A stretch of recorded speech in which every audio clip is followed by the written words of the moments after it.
Hello friends, welcome to the new episode of my channel I Prince. তো মূলত এখন আবার একটা কন্ট্রোভার্সি স্টার্ট হয়েছে, তো মনে হলো এটা নিয়ে আলোচনা করা দরকার, এটা নিয়ে কথা বলা দরকার। এবং এই ব্যাপারটা খুবই একটা সেন্সিটিভ জায়গাতে পৌঁছে যেতে পারে, কারণ এখন এই যে কপির এলিগেশন উঠছে, নানা রকম কথা উঠছে, আবার যদি এখন ওপার বাংলা থেকে এখানকার কারো সিনেমার যদি কপি এলিগেশন তারা উঠিয়ে আনে, সেটা নিয়ে যদি কন্ট্রোভার্সি শুরু হয়ে যায়, অবাক হওয়ার কিছু থাকবে না, লিটারেলি বলতে গেলে। তো আজকে একটা গান রিলিজ করেছে, গানটার নাম হচ্ছে চাঁদমামা ফ্রম দ্য মুভি বরবাদ। গানটা তো কেমন লেগেছে সেই কথা বলেছি।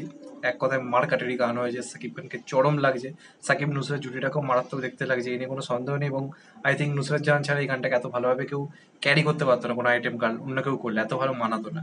নুসরাত জাহান আবার নিজে কোথাও গিয়ে প্রুভ করলো। তো যাই হোক, রিভিউ রয়েছে চ্যানেলে, তোমরা গিয়ে রিভিউ দেখতে পারো।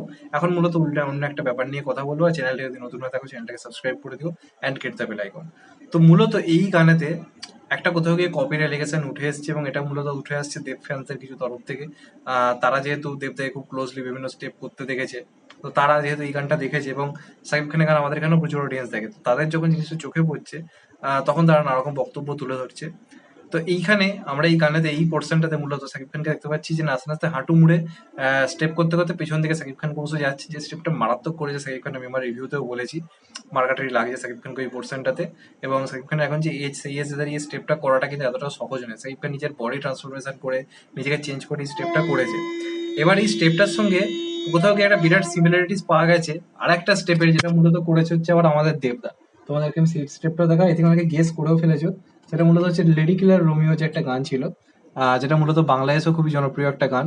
তো সেখানে দেবদাকেও আমরা একটা সেম স্টেপ করতে দেখেছি, সেম ভাবে করতে দেখেছি। এবার এটা যেই দেবদার এই স্টেপটা দেব ফ্যান্সদের চোখের সামনে আসছে, এবং তারা যখন সাকিব খানের এই স্টেপটা কোথাও গিয়ে দেখছে, তাদের যেটা বক্তব্য হচ্ছে এই গানটার যে স্টেপটা সাকিব খান সেটা কোথাও গিয়ে দেবদার থেকে কপি করেছে।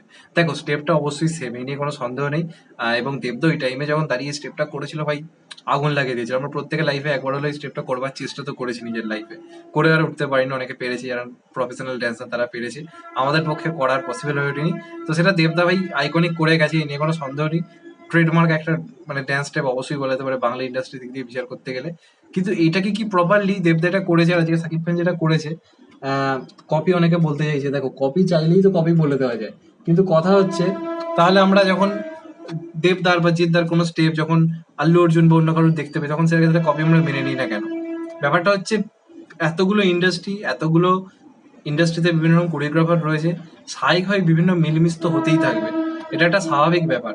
আজকে দেবদার নাচের সঙ্গে আমরা সাকিব খানের রাষ্ট্রের মিল পাচ্ছি, তাই তো ইন ফিউচার হতে পারে যে সাকিব খানের কোনো একটা গানে আমাদের এখানকারও কারোর হয়তো নাচের স্টেপ আমরা মিল পেলাম, এটা তো স্বাভাবিক ব্যাপার। আজকে জিন্দা বান্দাতে শাহরুখ খান যে স্টেপটা করেছিল, সেই স্টেপ তো বহু আগে বলিউডে 90s এর টাইমে অক্ষয় থেকে শুরু করে সলমান এরা করে ফেলেছিল। তো সেটা কি তাহলে তাদের কপি? কখনোই নয়। একটা নাচের বিভিন্ন রকম প্যাটার্ন থাকে, ধরন থাকে। আজকে ঋত্বিকের বহু স্টেপ টাইগার শ্রফ ফলো করেছে, টাইগার শ্রফ কি ফলো করেনি? বহু গানে ফলো করেছে। আল্লু অর্জুনের বহু স্টেপ শাহিদ কাপুর পর্যন্ত ফলো করেছে। তো সেগুলোকে আলটিমেটলি কপি? ব্যাপারটা হচ্ছে প্রত্যেকে ভালো ড্যান্সার, একে অপরের নাচ তারা রেপ্লিকা হিসেবে ব্যবহার করছে, সেটাকে ইউজ করার চেষ্টা করছে, তো এটা খারাপটা কোথায়? এটাকে নিয়ে যদি জোর করে কপি রিলিগেশন তুলে আনা হয়, নানা রকম কন্ট্রোভার্সি তৈরি করা হয়, এটাকে নিয়ে যদি নানা রকম বক্তব্য পেশ করা হয়, তাহলে যখন আমাদের প্রিয় সুপারস্টারকে নিয়ে তারাও যখন বক্তব্য পেশ করে, তাহলে সেটা নিয়েও আই থিঙ্ক প্রশ্ন তোলা কোথাও কি উচিত নয়। তাদেরও তো সেই অধিকারটা রয়েছে। তো এটা আমার মনে হয় পুরোপুরি একটা মানে ফালতু একটা ব্যাপার। এটাকে নিয়ে জোর করে কন্ট্রোভার্সি করার কোনো মানে এ নেই। সাকিব খান নিজের মতো করে এই বয়সে দাঁড়িয়ে যে স্টেপটা করেছে, সত্যি এটা প্রশংসার জায়গা রাখে।